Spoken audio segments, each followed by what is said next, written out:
3 or 4 videos at once, and then I can spread that out along, 2 or 3 or 4 weeks.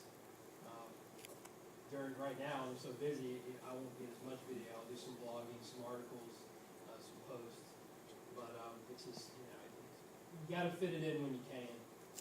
I don't really allocate that type of thing. I just try to get content out there regularly, so where, you keep people viewing, you keep people interested. Well, I was kind of looking at it, it was my understanding, at least, that you two are kind of self-promoting, Right. if you will, and Ricky, you're kind of a freelancer working for other entities doing their posting, or is that how that? No, and the majority of that, the consulting side of what I do is teaching you how to do that. There is a lot of value lost. If you've got a golf course in New York and I'm in Indianapolis, I can't produce content that's valuable to your audience because I'm not there. Yes, there is the ability to have someone else produce your content, but I need to be on site or in direct communication with you on a constant basis to get that content, to be able to produce it to a valuable stance to your audience. That if your audience says, hey, what time does your pro shop close tonight?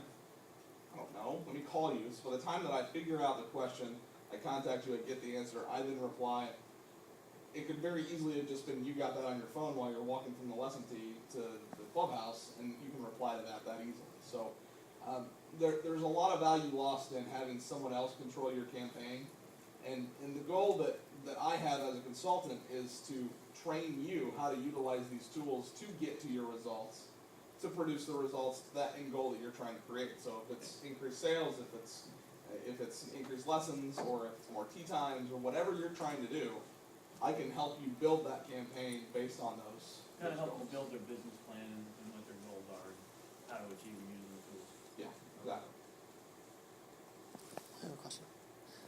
Once you get enough content kind of in your archive and you're continually getting new likes or friends or followers, is it appropriate to use past content and direct it toward new followers that you're not really doing any more work for, but you're getting a message out to people that may have missed it because it's 2 years old? No, absolutely. I hope you said yes, because I do that all the time. Yeah, because it's a big time saver. Because I've got so many posts, and a lot of times, like at the end of the year, I'll pull up, okay, let's do a fundamental video, because you can't assume that everybody's following you, so you're going to have new viewers constantly.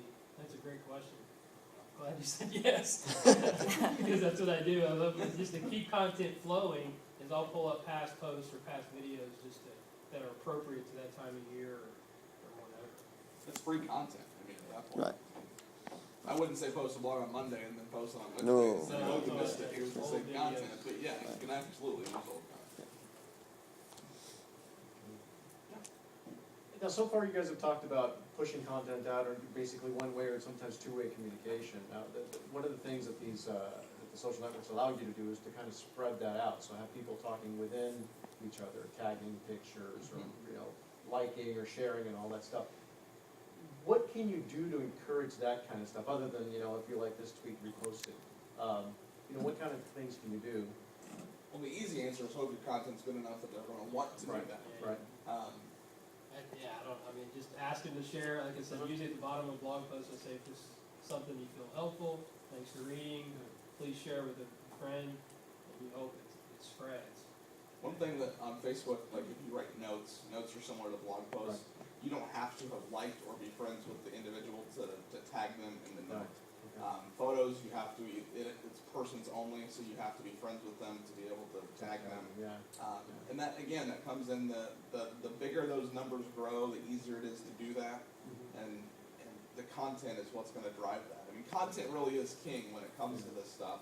And you can't have a successful campaign on any of these without content. The quality of the content has to match all of your goal is going to be reached by the quality of the content you produce.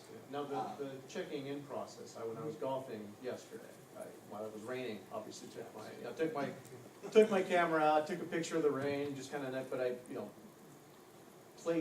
checked in basically at the club. Is there anything the golf course can do with that, or is it just basically, my friends are seeing that I'm there and that's it? When you checked in, because that could lead, there are the location-based services. Yeah, exactly, yeah. Okay, Yeah, so once you post, and this is something that a lot of people are kind of either, one, scared by, or two, relieved by, but as soon as you post content to Facebook, Facebook owns that content. Right. So the golf course could take that photo if they see that, and if they're active on that. I've actually been communicating with Innisbrook on Twitter, and I am having communication with them on a constant, instant basis. So they're actively seeking out the content that's being said about them. Right. So if they're on Facebook and unless you tag the actual resort, Right. they're not gonna know that picture was ever posted. Right. And the same thing, I can take a picture right now, I'm not tagging any of you, and it'll sit on Facebook forever, and you'll never even know it was Right. there unless I Exactly. I guess the follow-up question, or the Mhm. combined question is, how do you take advantage of that technology to do that? I mean, you can track it and, ask people to tag it, or, you take a picture of your course. It's like, oh, let's have a contest, you guys post it on Facebook, and all of a sudden you get this library of user-generated content to do that. There's a bar that I frequent weekly that offers a discount if you check in. Like you go to the place, There you go. or like Yeah, a Foursquare, Okay. show us that you checked in, and you get $5 off if you spend 20 or something of that nature. Right. Just to encourage people to use the service, Oh, and there then you go. if they do use the service, here's a way to benefit from that. Okay.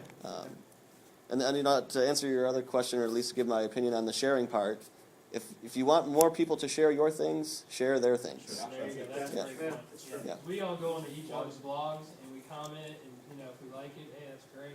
So it's about, building that community. I'm sure that was And just when like they, blogs. yeah, you create the relationship, and they're more willing to share your stuff if they feel like it's good.